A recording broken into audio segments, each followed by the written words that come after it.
right, welcome to video 4. This time we're going to be talking about a way to figure out rate laws. The last video we looked at figuring it out by inspection, and that works out okay with pretty basic types of problems. But I'm going to show you a way that works out all the time. And on the AP exam, I don't know if that'll happen this year if they give us a kinetics problem, but let's say they do. Something called the method of initial rates is math does the explaining for you. Instead of having to do what we did last video where we say, hey, if this doubles and this doubles, therefore the order is 1, the math does it for you. So let's jump to video 4 notes. If you guys can pull those out, please. And I'm going to go right now to I'll try a different color pen today because. So let's just pretend that we have two different rate expressions, right? And we have rate 1 and we have rate 2. One of the things that we can do is whenever we have, and let's say we had a table, right? And in that table we had a bunch of different rates. We had 1, 2, 3.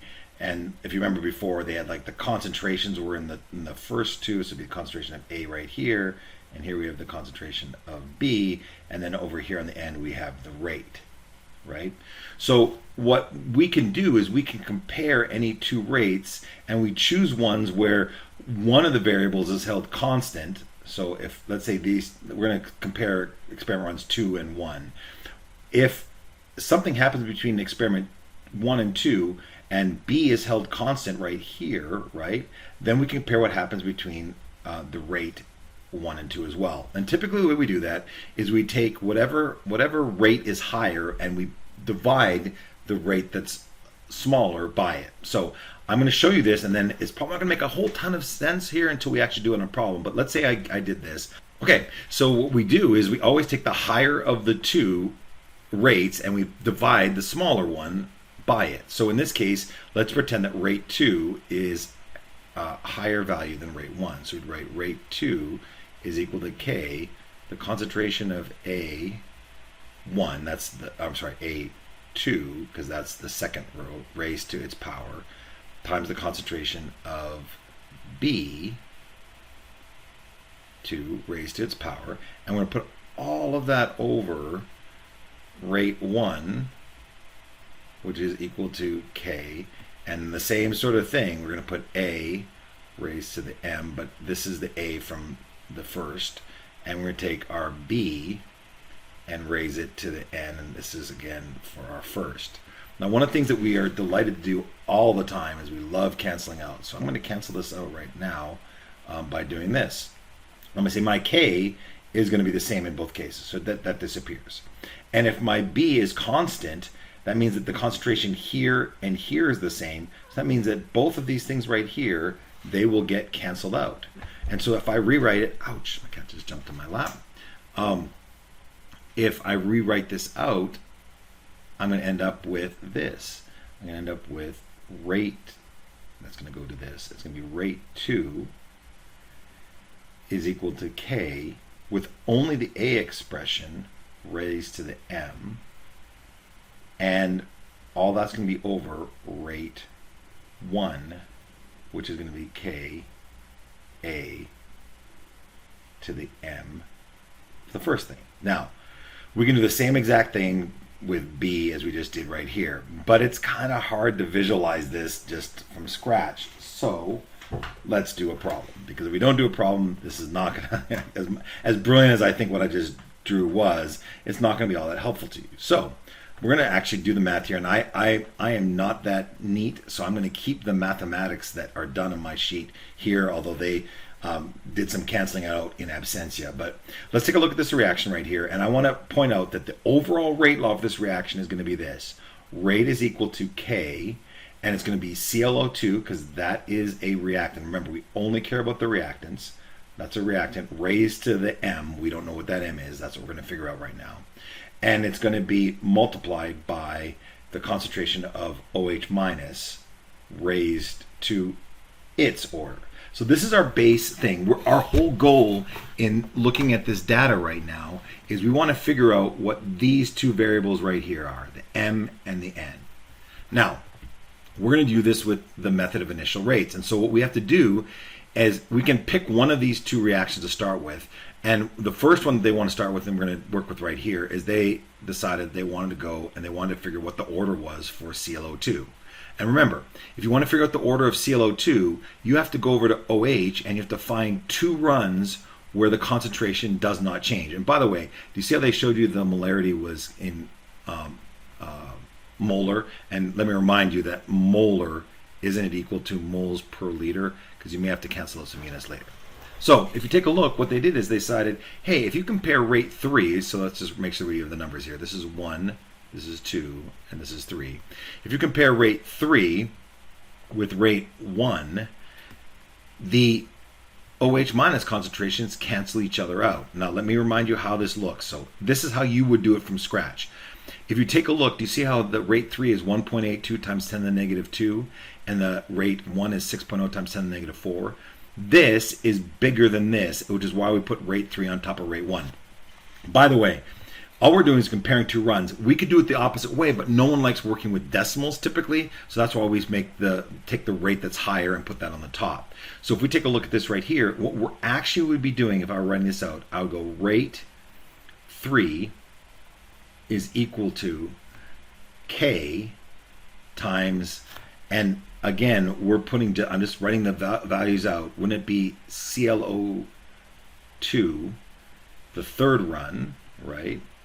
All raised to the M times OH minus of the third run, and rate 1 would be equal to, and by the way, we're just going to divide these two by each other. Rate 1 would be, again, equal to K, but this time it'd be ClO2, still raised to the M, but this time it'd be the first run, and this would be OH minus raised to the N, but it'd be the first run. And what cancels out? Well, the K cancels out, and these entire expressions right here, they cancel out, which is why they give us this expression right here. Now I want you to pay attention here, because they actually plug these numbers in. So for this rate right here, they plugged in 1.82 times 10 to the negative 2, and that's what they got right here. And they divided that by 6.00 times 10 to the negative 4. So that's on this side. And then I want you to point out something here, and this is kind of a big deal. What's left over on this side, I'm just going to circle this, and because we don't have a lot of room, I'm going to just bring it over here. Do you realize if I have something like this, ClO2, right, and I have that raised to the M, and that's divided by ClO2 raised to the M, unless you think, well, they're the same thing. Well, remember, these are from different trial runs, so the numbers are going to be different right here. But if you have two things to the M, do you realize that we can simplify that just by writing ClO2, right, over ClO2, and this is, that's a really bad way of writing ClO2. This is, on the top is going to be the third run, on the bottom is going to be the first run, and this whole thing can be written to the mth power. So if you take a look, that's what they did over here, and they took 0.055, which they got from the table right here, and divided by 0.011, and when they set it up, they had 30.3 is equal to 55 to the m. Now, if you're good with logarithms and rearranging equations, you can just set this up and solve for m. It works, right? Or you could just think, what would I have to raise 5.5 to get to 30.3? And the answer for that is 2. So that means if we look back at our equation over here, we know that our ClO2 has to be raised to the 2 in our overall equation. Similar, we're going to do the exact same thing, but now we're going to compare, we want to figure out for OH minus. So this right here was for ClO2, trying to figure out its order. Now we want to figure out the order for OH minus, or we want to figure out the N more specifically. And if you take a look up here, do you see how between experiments 1 and 2, the ClO3 value doesn't change? And if you take a look here, doesn't the OH minus go from 0.03 to 0.075, and here it goes from 6 to 1.5? Kind of a big deal. So I'm not going to repeat all of what I just did there, but essentially what they did is they took rate 2, which had a higher value for the rate than rate 1. You could have done it the opposite way, and they put them on top of each other.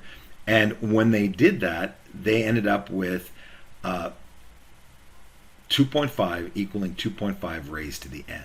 Now, if you want to walk all the way through this, just let me remind you that what we did is we said rate 2 is equal to, and before we did anything, and this is important, we knew that the ClO2 was going to be held constant. So what they did in the problem is to make it simpler. They wrote a K in here, but everything that was held constant they got rid of. So the K was not included in here, but if we didn't know that, we'd write K OH, and then wouldn't we also still have the ClO2 in the problem? And the same thing would be on the bottoms, ditto, right?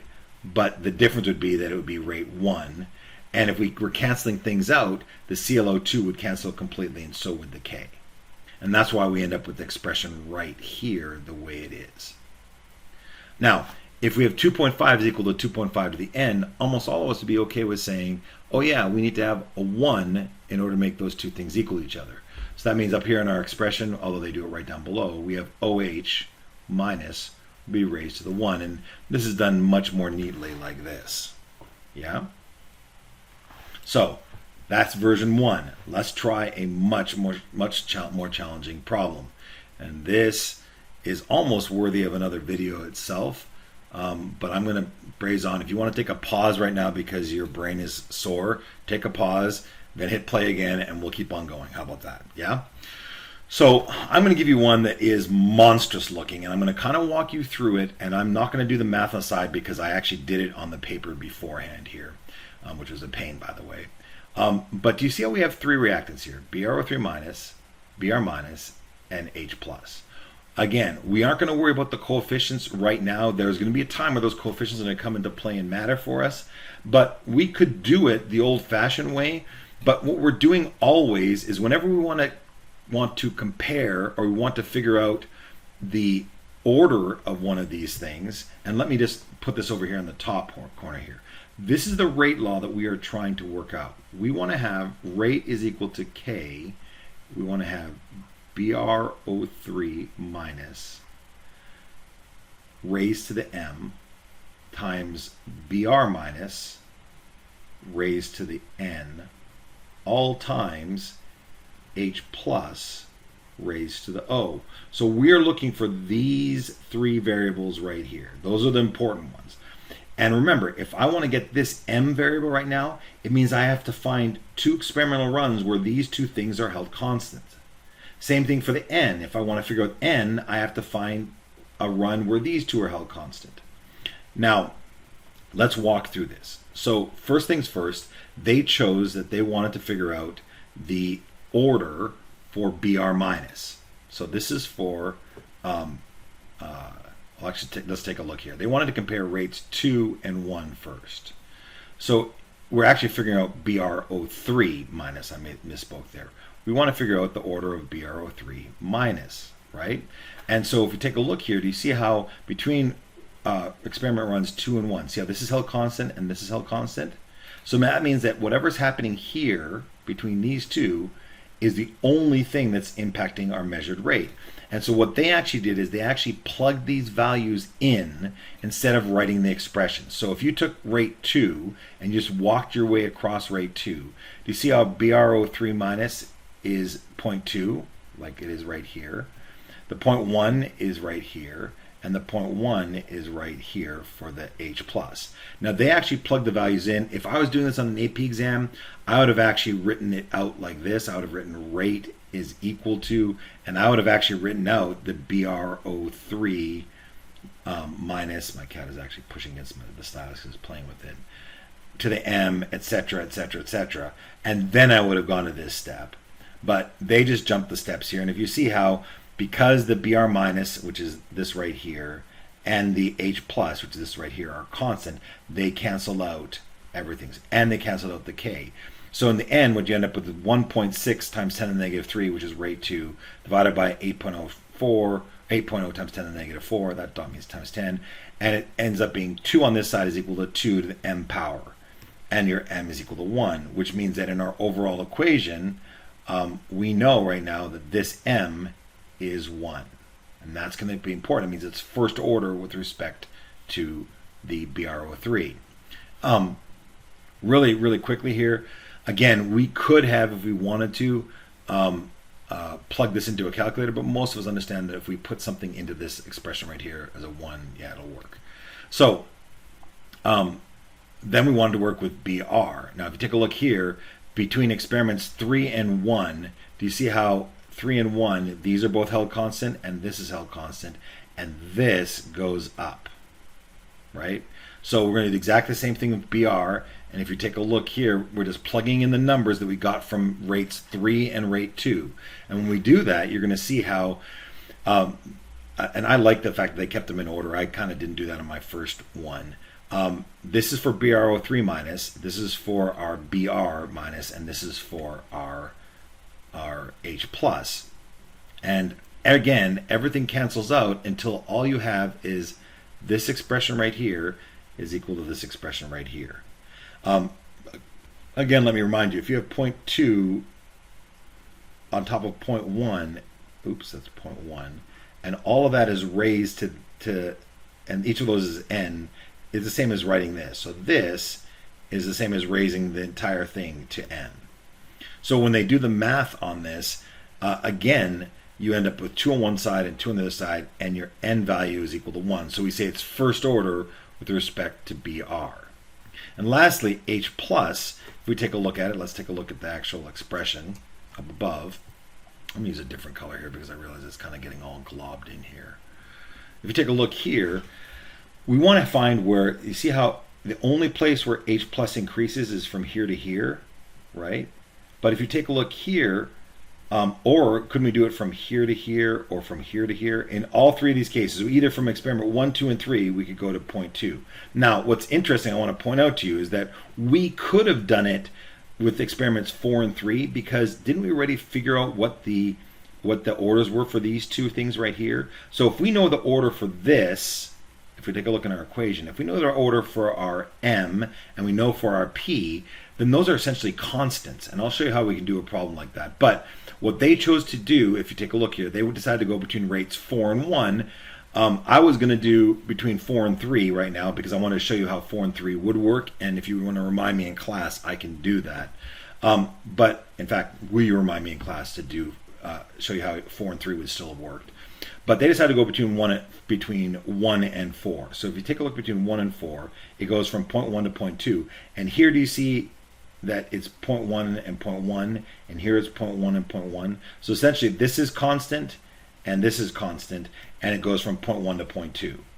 Again, we always like to put the higher order rate on top of the lower order rate, and so when we do that, we're going to end up with this. And the same exact stuff happens here. See how these units here cancel out? This cancels out. This cancels out. And the only thing that stays is this. And that's the same thing as writing 0.20 over 0.10. That didn't write very well. All to the P. Right? And here what you end up, and it's interesting, and they said to heaven, they didn't care about significant figures. They said 4 is equal to 2 raised to the P. And that meant that your P value is 2. So they then put the values in for M, N, and O as 1, 1, and 2. Now again, you do not need to put 1 and 1 in here. Now, what I was just saying here, the changing between experiments 3 and 4, it said if there are not two experiments where the concentration of the reaction is different, but the concentrations of the other ones are constant, we can figure it out anyway, because by the last step, you will know what the other two orders are, so we can make them into constants. So let's just pretend, and this example right here, I'm going to change this, I'm going to erase this. Hopefully it doesn't confuse you, but let's say right here, let's say the values weren't, I'm going to make it into black here. Let's say that this wasn't 0.1 and 0.2, right? Let's say instead this was 0.20 and this was 0.1, right? Well, watch. If I have 0.2 and 0.1, that's all raised to the 1, right? Well, isn't that 0.2 divided by 0.1? Isn't that just 2?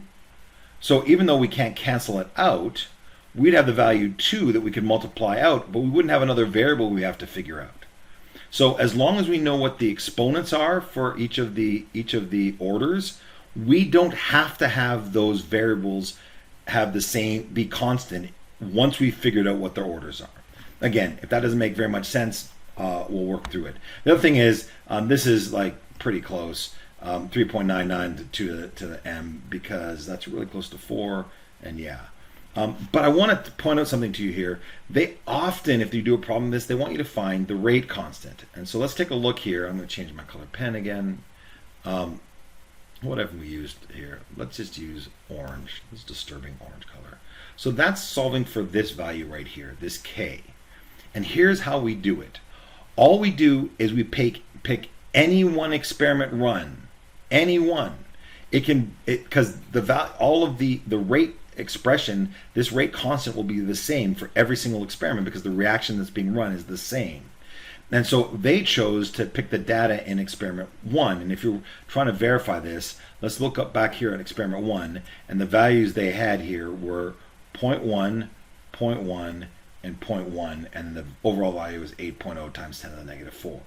So if we go back to this right here, what they did is they plugged in the 0.1 raised to the 1, the 0.1 raised to the 1, and the 0.1 raised to the 2. And they plugged in the 8.0 times 10 to the negative 4. When you do the math on that, and this is important, you end up with 8.0 liters cubed per moles cubed times seconds. This is all on the bottom. They will give you a point, if they give you a problem like this, they will give you a point for figuring out the units. Now, if you take a look at how is that possible, well, if you take a look, we have this. For our rate, don't we have moles per liter seconds? Agreed? And then on top of all of that, we have on the bottom, don't we have, this is molar times molar times molar, right? And molar squared, sorry. So that gives you molar to the 4th, right? Molar to the 4th is the same thing as moles per liter, right? All raised to the 4th. So if we wanted to, we could on the bottom, couldn't we write this? Because now we're going to have to divide this side over here. Wouldn't we have moles per liter all to the 4th? So we could write like this, to the 4th. And if you want to do some canceling out of units, right, the other thing you can do is you can take this entire expression and you can flip it over here and multiply it. And when you end up doing that, this reacting with this gives you liters cubed per moles to the 3rd times seconds. If we need to, we can go over that in class. Hopefully this has been helpful. It's a really long video. I'm going to cut it off right here. See you in class.